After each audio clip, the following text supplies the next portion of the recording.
प्रिय विद्यार्थियों, स्वागत है आपका मैथ्स के गुरुजी यूट्यूब चैनल में। तो आज की वीडियो गणित कक्षा 6 अध्याय चौथा है, आधारभूत ज्यामितीय अवधारणाएं। ठीक है, ये वीडियो इस चैप्टर की इंट्रोडक्शन वीडियो है। ठीक है, तो इसको इंग्लिश में बोलते हैं बेसिक ज्योमेट्रिकल आइडियाज। ठीक है, तो ये चैप्टर हम आज शुरू कर रहे हैं। ठीक है, आगे प्रश्नावली करेंगे। तो आपको ये चैप्टर में जो मुख्य बातें हैं, जो इस चैप्टर का मूल है, बेसिक है, उसे हमें समझना बहुत जरूरी है। ठीक है, इसलिए हम यहाँ पे इंट्रोडक्शन में आपको एक एक पॉइंट बता रहे हैं जो इस चैप्टर में आपको करने हैं, समझने हैं। ठीक है, तो सबसे पहले बिंदु। बिंदु क्या होता है? बिंदु मतलब ये हमने यहाँ पे निशान मारा, ये क्या हो गया? बिंदु हो गया। ये हमने यहाँ पे निशान मारा, ये क्या हो गया? बिंदु हो गया। तो इसको हम क्या बोलते हैं? बिंदु। इसको हम ए हो गया, बी हो गया, सी, इनसे दर्शाते हैं। ठीक है, ये क्या हो गया? एक ए बिंदु। इसको हम क्या बोलेंगे? ए बिंदु। बिंदु या पॉइंट। ठीक है, इंग्लिश में इसको पॉइंट बोलते हैं। ये क्या हो गया? ए बिंदु। इसी तरह से ये क्या हो गया? बी बिंदु या बी पॉइंट। ठीक है, तो ये हमारा बिंदु हो गया। बस, तो बिंदु को हमेशा कैपिटल लेटर्स में दर्शाते हैं। ठीक है, ए से लेकर जेड तक जो भी हमारे कैपिटल लेटर्स हैं, इनसे दर्शाते हैं। जैसे ए पॉइंट, बी पॉइंट। ठीक है, ये तो हो गया बिंदु। बिंदु मतलब एक कोई निशान या डॉट। ठीक है, ये बिंदु हो गया। अब देखिए आगे क्या है? रेखाखंड। नंबर 2 क्या है? रेखाखंड। रेखाखंड क्या होता है? रेखाखंड में एक रेखा होती है, इसके 2 पॉइंट होते हैं। जैसे ये ए पॉइंट है, ये बी पॉइंट है। ये क्या हो गई? रेखाखंड। रेखा है लेकिन खंड है। खंड मतलब टुकड़ा। एक रेखा का एक टुकड़ा है। ठीक है, इसको हम क्या बोलते हैं? रेखाखंड। मतलब इसके क्या होते हैं? 2 एंड पॉइंट होते हैं। मतलब इसके आगे नहीं है, इसके भी आगे नहीं है, यहीं तक है। तो इसको क्या बोलते हैं? रेखाखंड। जैसे ये कोई क्या है? लाइन है। ठीक है, ये 1 पॉइंट हो गया, ये 2 पॉइंट हो गए, 3 पॉइंट। सपोज ये ए है, ये बी है, ये सी है। तो ये ए बी क्या हो गई? रेखाखंड। मतलब इस रेखा का एक टुकड़ा। ये क्या हो गया? रेखाखंड। ठीक है, तो ये आपको समझना है। अब देखिए रेखा, एक रेखा, ये सिंगल लाइन। रेखा मैंने अभी आपको बताया, ये क्या हो गई? एक रेखा हो गई। ये क्या हो गई? रेखा हो गई। ठीक है, तो रेखा के क्या होते हैं? जो पॉइंट होते हैं आगे की तरफ भी बढ़ सकते हैं। ठीक है, ये वाला, इसमें 2 तीर के निशान होते हैं। इसका मतलब क्या है? ये रेखा है। तो रेखा को हम कैसे करेंगे? ए बी, उसके ऊपर तीर का निशान दोनों तरफ। तो ये इसका मतलब क्या है? एक रेखा है। ये रेखा के 2 एंड पॉइंट नहीं होते, ये आगे तक कहीं तक भी बढ़ सकती है। जबकि रेखा में क्या होता है? रेखाखंड में क्या होता है? इसके 2 फिक्स एंड पॉइंट होते हैं। इसको हम ऐसे डिनोट करते हैं, ये ए बी के ऊपर। ये मतलब ए बी एक क्या? रेखाखंड। अगर आपके पास ऐसा कोई आएगा तो इसका मतलब आप समझेंगे ये रेखाखंड है। अगर ये आएगा तो ये क्या है? ये रेखा है। और ये क्या है? रेखाखंड। ठीक है, तो रेखाखंड और रेखा में कंफ्यूज मत हो जाइएगा। रेखाखंड क्या होता है? रेखा, इसमें 2 एंड पॉइंट होते हैं और इसमें एंड पॉइंट नहीं होते। ये आगे कितने आगे तक भी बढ़ सकती है। ठीक है, ये हो गई आपकी रेखा। अब है प्रतिच्छेदी रेखाएं। प्रतिच्छेदी रेखाएं क्या होती है? रेखा भी आप समझ गए, रेखाखंड भी समझ गए, बिंदु भी आप समझ गए। ठीक है, अब है प्रतिच्छेदी रेखाएं। इसको इंग्लिश में बोलते हैं इंटरसेक्टिंग लाइंस। ये एक रेखा है, मैंने अभी बताया रेखा कैसे होती है, ऐसी, जिसके दोनों तरफ तीर के निशान हो। ये क्या है? रेखा। इस रेखा को एक और रेखा क्या कर रही है? क्रॉस कर रही है, काट रही है, इंटरसेक्ट कर रही है इस जगह पे, इस पॉइंट पे। माना ये पॉइंट ओ है, ये ए है, ये बी है, ये सी है और ये डी है। तो ये जब एक लाइन दूसरी लाइन को किसी एक विशेष पॉइंट पे क्या कर रही? इंटरसेक्ट कर रही, काट रही है। तो ऐसी रेखाओं को प्रतिच्छेदी रेखाएं कहते हैं। प्रतिच्छेदी रेखाएं कहते हैं। और प्रतिच्छेदी रेखाएं में जिस पॉइंट पे ये दोनों रेखाएं एक दूसरे को मिल रही है, उस पॉइंट को प्रतिच्छेदी बिंदु कहते हैं। प्रतिच्छेदी बिंदु। ठीक है, या प्रतिच्छेदी पॉइंट। तो ये हो गई प्रतिच्छेदी रेखाएं। ये रेखाएं ऐसे भी हो सकती है, ऐसे भी काट सकती है, कैसे भी काट सकती है। मतलब एक पॉइंट पे जब दो रेखाएं एक दूसरे को क्रॉस कर रही हो तो वो क्या होती है, प्रतिच्छेदी रेखाएं। तो प्रतिच्छेदी रेखाएं भी आप समझ गए, ठीक है। अब है समानांतर रेखाएं। प्रतिच्छेदी भी समझ गए, अब है समांतर रेखाएं। समांतर रेखाएं मतलब पैरेलल लाइंस, जिसको इंग्लिश में क्या बोलते हैं, पैरेलल लाइंस। समांतर रेखाएं क्या होती है, होती तो रेखा है, ये रेखा है, ठीक है, पर समांतर है, समान अंतर। समान अंतर इन दो लाइनों में क्या है, समान अंतर है, ठीक है। ये जो डिफरेंस है, ये लाइन कितनी भी आगे बढ़ेगी, कितनी भी आगे बढ़ेगी, लेकिन इनमें क्या होगा, समान अंतर होगा। जितना अंतर यहाँ पे है इतना ही अंतर यहाँ पे भी होगा, तब जाके ये समांतर लाइन कहलाएगी। अगर ये लाइन यहाँ से ऐसी हो गई और यहाँ से ऐसी हो गई तो वो तो फिर प्रतिच्छेदी रेखाएं हो गई, ठीक है। तो समांतर लाइन कभी भी एक दूसरे को प्रतिच्छेद नहीं करती। उनमें दोनों लाइनों में क्या होता है, समान अंतर होता है। इनको क्या बोलते हैं, समांतर लाइन, ठीक है। ये हो गई समांतर लाइन, समांतर लाइन या समांतर रेखाएं, ठीक है। तो समांतर रेखाएं भी आप समझ गए, जो एक दूसरे को कहीं पे भी क्रॉस न करे, दोनों में समान अंतर हो, ठीक है। ये हो गई समान। अब है नेक्स्ट है किरण। किरण क्या है, एक ऐसी लाइन, ठीक है, एक ऐसी लाइन जिसके एक सिरे पर तीर का निशान हो, ठीक है, एक सिरे पर तीर का निशान हो, उसे किरण कहते हैं। एक किसी बिंदु से उत्पन्न होकर अनंत तक बढ़ सकती है, या मतलब यहां से निकल रही है, यहाँ किसी बिंदु से निकल रही है और उस पे एक तीर का निशान हो। इसका मतलब, तीर का निशान का मतलब ये आगे कहीं तक भी बढ़ सकती है, जहां तक अनंत तक बढ़ सकती है, इन्फिनिटी तक, ठीक है, कहीं तक भी बढ़ सकते हैं। इसको क्या कहते हैं, किरण। किरण, ठीक है। तो सपोज ये पॉइंट यहाँ पे ये ए है और ये क्या है, बी है। तो किरण को हम कैसे दर्शाते हैं, ए बी, ऐसा।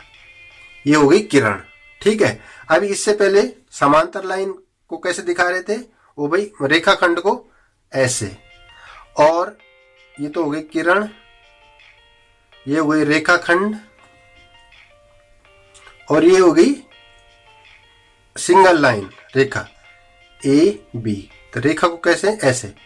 इसमें इन तीनों में देखिए, इनमें इसके दोनों तरफ तीर हैं, इसका एक तरफ तीर है, इसके कोई तरफ तीर नहीं। इसका मतलब रेखाखंड है, ये किरण है, और ये क्या है, रेखा, सिंगल लाइन, ठीक है। ये क्या है, रेखा। इन तीनों में कंफ्यूज मत होना, ठीक है। इनको ऐसे दिखाते हैं, यहाँ पे ये इसका ये है, इसका मतलब ये क्या है, किरण है, किसी एक पॉइंट से निकलती है और अनंत तक बढ़ती है। तो ये क्या हो गई, किरण होगी। आपने सूर्य से भी देखा होगा, सूर्य से हमें किरणें कैसे, ये सूर्य है, ये कोई पॉइंट है, ठीक है। यहाँ से हमें किरण ऐसी आती है, ऐसी आ रही है। किरण किसी भी दिशा में जा सकती है और कहीं तक भी बढ़ सकती है। ये क्या हो गई, किरण होगी, ठीक है। किरण भी आप समझ गए।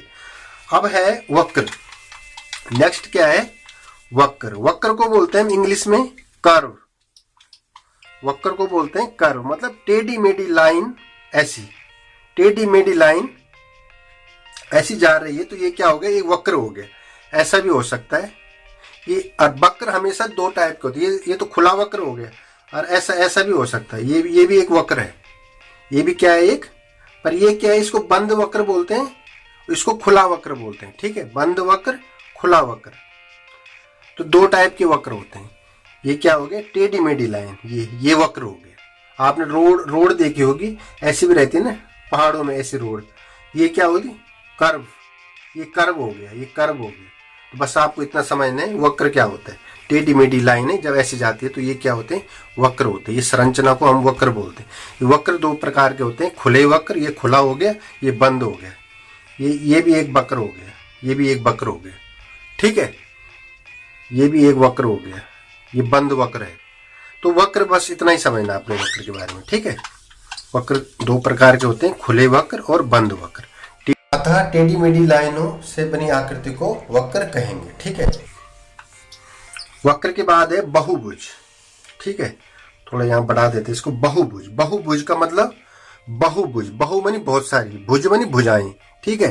तो बहुभुज क्या होता है, रेखाखंडों से, जैसे हमने अभी बताया, ये क्या है, ये ए और बी क्या है, एक रेखाखंड है, इसके 2 एंड पॉइंट है। अब इसमें एक रेखाखंड और हम जोड़ देते हैं, ये सपोज सी है, बी सी है, एक और जोड़ दिया हमने, इसका नाम डी रख दिया, एक और जोड़ दिया, इसका नाम ई रख दिया, ठीक है, और इसको यहां पे मिला दिया, ठीक है। तो ये क्या हो गया, बहुभुज। बहुभुज मानी बहुत सारी भुजाएं, उसकी भुजाएं का मतलब ए बी क्या है, एक भुजा है, बी सी क्या है, भुजा है, सी डी क्या है, भुजा है, और ये क्या है, भुजा। ये सब क्या हो गया, बहुभुज। इस आकृति को हम क्या बोलते हैं, बहुभुज। बहुभुज कई प्रकार के हो सकते हैं, ऐसे ऐसे, ये क्या हो गया, बहुभुज। जैसे ए हो गया, ये बी हो गया, ये C D E F G H, तो ये क्या होगी, इनकी भुजाएं होगी, A B, B C D या एफ ई, ये हो गया बहुभुज, ठीक है। बहुभुज में मतलब बहुत सारी भुजाओं से बनी हुई आकृति को बहुभुज कहते हैं, ठीक है। तो बहुभुज भी आप समझ गए होंगे, ठीक है, कि बहुभुज क्या होता है। अब है नेक्स्ट है कोण। कोण क्या है, कोण मतलब एंगल, एंगल्स, ठीक है। कोण, कोण देखो किन्हीं दो किरणों या किन्हीं दो रेखाखंडों के मिलने से जो झुकाव उत्पन्न होता है उसे हम कोण कहते हैं, ठीक है, कोण कहते हैं। इसका मतलब क्या है, किन्हीं दो किरणों, ये किरण है, किरण हमें अभी पहले बताया, किरण क्या होती है, एक पॉइंट से निकलती है और आगे तक बढ़ती है, और यहां से एक दूसरी किरण ये निकल गई, तो इस झुकाव को हम क्या बोलते हैं, कोण बोलते हैं। इस झुकाव को हम क्या बोलते हैं, कोण बोलते हैं। ये रेखाखंड से भी बन सकती है, जैसे एक रेखाखंड है, ठीक है, और ये यहाँ पे ये दूसरा रेखाखंड है, तो यहाँ पे ये क्या हो गया, कोण हो गया। क्या हो गया, कोण हो गया। कोण को हम क्या है, अंश या डिग्री में नापते हैं, ठीक है। इसको हम जैसे ये 45 डिग्री या कुछ भी हो सकता है, ठीक है, 90 डिग्री, 90 डिग्री ये होता है, ठीक है, ये 90 डिग्री। ये दो किरणें जब यहां से निकल रही है तो यहाँ पे जो झुकाव बनता है इसको हम कोण बोलते हैं, ठीक है। तो ये कोण हो गया। अब देखिए कोण के बाद क्या है, कोण भी समझ गए, किन्हीं दो किरणों या किन्हीं दो रेखाखंडों के मिलने से जो झुकाव उत्पन्न होता है उसको हम क्या कहते हैं, कोण कहते हैं, ठीक है। अब है नेक्स्ट है त्रिभुज। त्रिभुज मतलब त्रिभुज, त्रि का मतलब 3, अब भुज मानी भुजाएं, ठीक है, 3 भुजाएं जिसकी हो, तो 3 भुजाएं ये आपका त्रिभुज हो गया। ये इसको मानो ए है, ये बी है, ये सी है, ठीक है, ये क्या हो गया, त्रिभुज। 3 भुजाओं से बनी हुई आकृति को त्रिभुज कहते हैं, ठीक है। तो ये क्या हो गया, त्रिभुज हो गया। तो त्रिभुज को हमेशा ऐसे दिखाते हैं, त्रिभुज ए बी सी, ये आपका त्रिभुज हो गया, ठीक है। त्रिभुज के बारे में आपको इतना ही जानना है अभी। अब है नेक्स्ट है चतुर्भुज। त्रिभुज हो गया, त्रिभुज मानी 3 भुजाएं, चतुर्भुज मानी 4 भुजाएं, ठीक है, जिसकी क्या हो, 4 भुजाएं हो, ठीक है। ये क्या हो गया, सपोज ये ए है, ये बी है, ये सी है, ये डी है, तो ये ए बी क्या होगी, एक भुजा होगी, बी डी क्या होगी, दूसरी भुजा होगी, डी सी क्या होगी, तीसरी होगी, और ये चौथी होगी। तो इसको क्या बोलते हैं हम, चतुर्भुज, जिसकी 4 भुजाएं हो, क्या बोलते हैं, चतुर्भुज। तो चतुर्भुज ऐसा भी हो सकता है, ऐसा भी हो सकता है, ठीक है, और स्क्वायर भी हो सकता है, ठीक है, किसी टाइप से भी हो सकता है। जिसके पास 4 भुजाएं हो वो क्या होता है, चतुर्भुज होता है। इसमें 3 भुजाएं हो तो वो क्या होते हैं, त्रिभुज होते हैं। आपको इतना ध्यान रखना है, ठीक है। अब है इसमें लास्ट में इसमें वृत्त। वृत्त मानी गोला, गोला मानी सर्कल, ठीक है। लास्ट वाला है वृत्त। वृत्त होता है ये क्या है, एक वृत्त हो गया, इसको हम बोलते हैं इंग्लिश में सर्कल, ठीक है। सर्कल मानी वृत्त। ये इसका एक जो मिड पॉइंट होता है, ये मिड पॉइंट है इसका, मिड पॉइंट से, और ये परिधि होगी इसकी, ये बाहर वाली क्या है, इसको क्या बोलते हैं, परिधि, ठीक है, वृत्त की परिधि। ये पूरी क्या होगी, परिधि होगी, और ये मिड पॉइंट हो गया। मिड पॉइंट से ये दूरी, इसको क्या बोलते हैं, रेडियस, इसको क्या बोलते हैं, त्रिज्या बोलते हैं, जिसको हिंदी में त्रिज्या या रेडियस, ठीक है। इसको हम हमेशा आर से डिनोट करते हैं। ये परिधि होगी, ये पूरा सर्कल हो गया, ठीक है। और इस मिड पॉइंट से दोनों परिधि जब ऐसी, इस डिस्टेंस को हम क्या बोलते हैं, व्यास। इसका क्या बोलते हैं, ये व्यास। ठीक है, तो फिलहाल आपको इतना ही जानना है वृत्त क्या होता है और उसमें परिधि, परिधि, त्रिज्या और व्यास। ठीक है, और इसमें बहुत एडवांस है, आगे आपको आगे पढ़ने को मिलेगा। ठीक है, तो इस वीडियो में फिलहाल इतना ही है और अगली वीडियो हम प्रश्नावली शुरू करेंगे इस चैप्टर की। ठीक है।